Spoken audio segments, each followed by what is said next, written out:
Jones and his Burn the Koran campaign. I think he would say, this has got to stop. Followers of Islam believe that the Quran is a collection of revelations received by the Prophet Muhammad from God about 1400 years ago.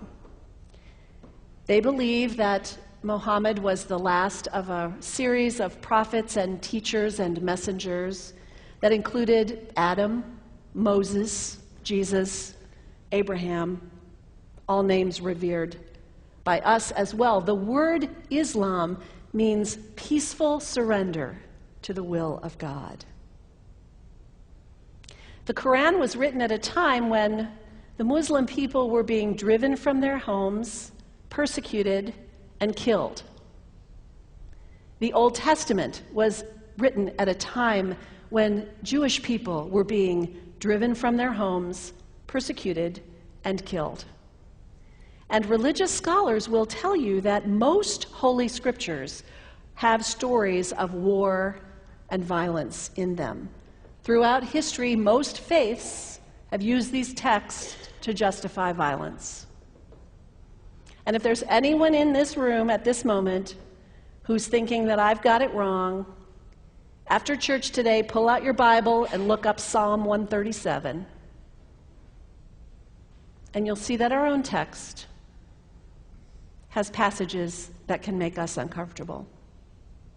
But also, like the Bible, the predominant message of the Quran is of peace and care and loving God, justice, care for the neighbor, care for the stranger.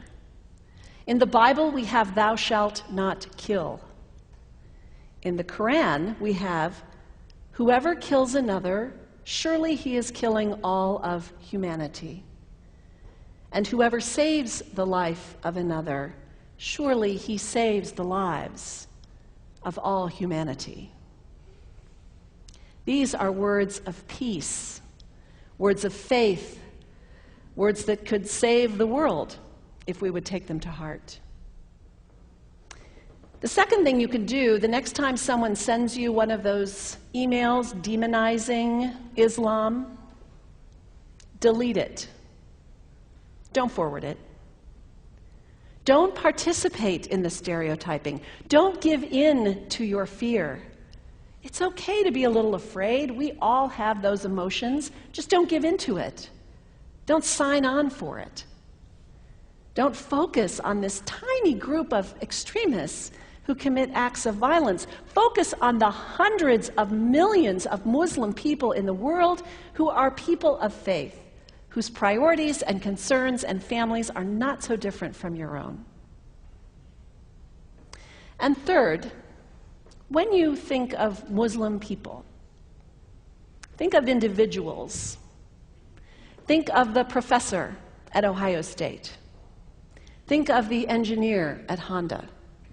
Think of the teacher at the elementary school down the street. When you think of Muslim people, remember those who died on 9/11, not the hijackers. There was only a handful of them. Remember Mohammed Sunhami Hamandi. He was born in Pakistan. He came to the United States as a small child with his parents. He played high school football. He went to college. He became a part-time ambulance driver. He died, this Muslim young man, on 9/11, trying to rescue people and save lives. When you think of Muslim people, remember Mohammed Salahuddin Cloudhurry. He was a waiter at Windows on the World, which was at the top of the World Trade Center. He died that day. His wife had their baby 2 days later. When you think of Muslim people, remember Rama Salih. She was a woman, 28 years old. Her neighbors described her as fun and outgoing and generous. And she died on American Airlines Flight 11, 7 months pregnant with her first child. Remember the founder of the Islamic Circle of North America, who worked in the World Trade Center and also died on September 11th. That same group now is giving away tens of thousands of copies of the Quran in response to the campaign about burning the Quran.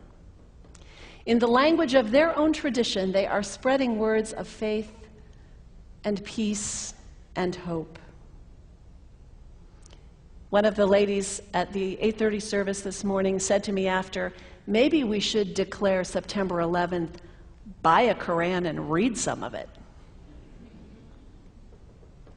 It is for us to share our message of love and hope and peace, but let us do it with grace and respect and above all, humility. God grant us, as individuals, as a nation, as Christians, the humility for this work.